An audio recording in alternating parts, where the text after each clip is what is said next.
Today, I'm going to talk about the category jumping to conclusions. That's where you jump to conclusions without any real evidence for what you're thinking. And there's two types, mind reading and fortune telling. Mind reading is you think you know what other people are feeling. Fortune telling is you make a prediction about the future. And we'll do mind reading right today. And then next time we'll do fortune telling, because they're both interesting and tremendously important distortions that can make life miserable for you, both in terms of how you feel inside as well as your relationships with other people. Years ago, I was treating a woman who had had, sadly, very severe depression all of her life. And she'd been to all kinds of therapy.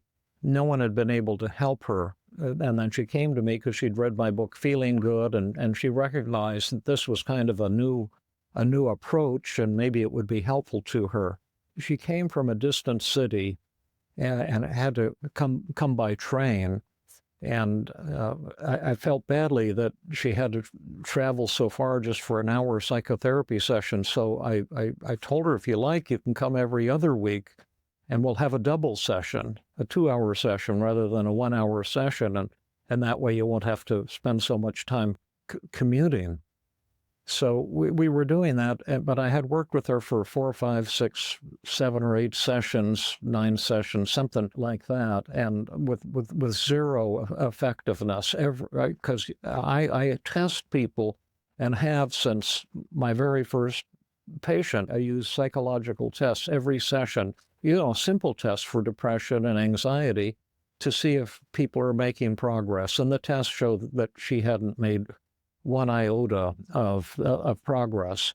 And I at that time, I had developed the empathy scale. So patients not only rated their feelings during sessions, but after sessions, I would have them rate me on empathy and helpfulness. And she was one of the first. At the beginning of the session, she brought in her scale, and I looked at the empathy score. And I realized that I was getting poor empathy ratings from her. And so my philosophy has been to ask patients about that and find truth in what they're saying. Now, I might say that I had a lot of respect for her because she was a fellow mental health professional. And I felt very sad that everyone had failed in their efforts to help her. But I said, I see that I haven't been really coming across in an empathic or trustworthy or warm or understanding way. And could you tell me a little bit about that? And she started attacking me with incredibly ruthless and bitter criticisms. And I felt that there was a lot of truth in everything that she was saying, and I felt kind of diminished, and I kept agreeing with her and asking her to tell me more, and she spent 2 hours ripping me to shreds. And I was just kind of in agreement. She saw all of my flaws and faults, and I felt incredibly ashamed, and I realized that she would never want to see me again. And those were the days when I would make an appointment, 1 week, for the next session. I didn't have scheduled sessions.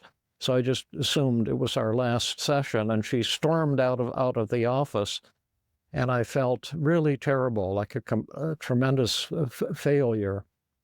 And I was just felt really sad too, because she was an ethics expert, and I wondered if somehow I had been unethical, or I'd failed, or I was filled with a lot of self-criticism. And then I got 3 days later in the mail a registered letter, and I was really fearful because it came from the ethics office of where she was working at the time for one of the top mental health organizations. And I thought, oh my God, this might be a subpoena or an ethics charge of some kind. And it was hand delivered by the mailman and by overnight special delivery, registered. You have to sign for this. And then I opened it up, and it said, Dr. Burns, I just wanted you to know that the session we had, earlier in the week was by far the best session I've ever had with any psychiatrist or psychologist. No one's ever been willing to listen to all the anger and hurt that I feel inside about all the people who have let me down.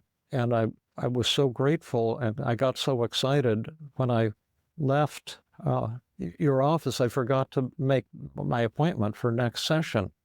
But as I walked to the train station, I realized that I felt joy for the first time in my life.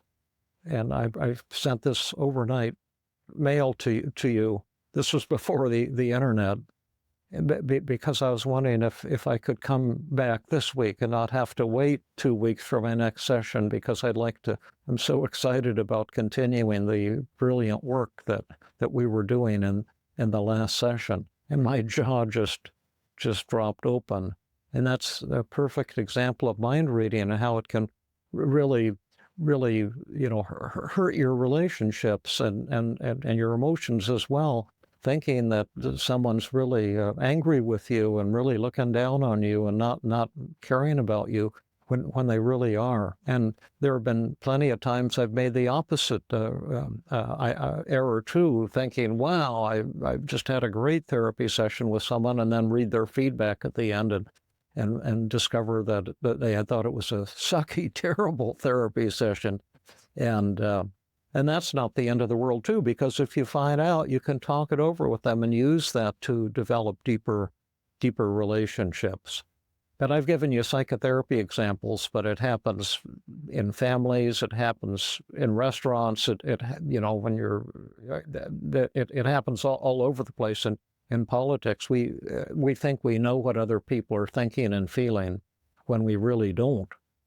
And that's called mind reading. So anyway, I hope you find that interesting. It has tremendous implications for how we think and feel about ourselves and other people as well. So hope you liked it, and thank you so much. And see you next time. We're going to talk about the other jumping to conclusions, fortune telling, and that's a really mind-blowing one.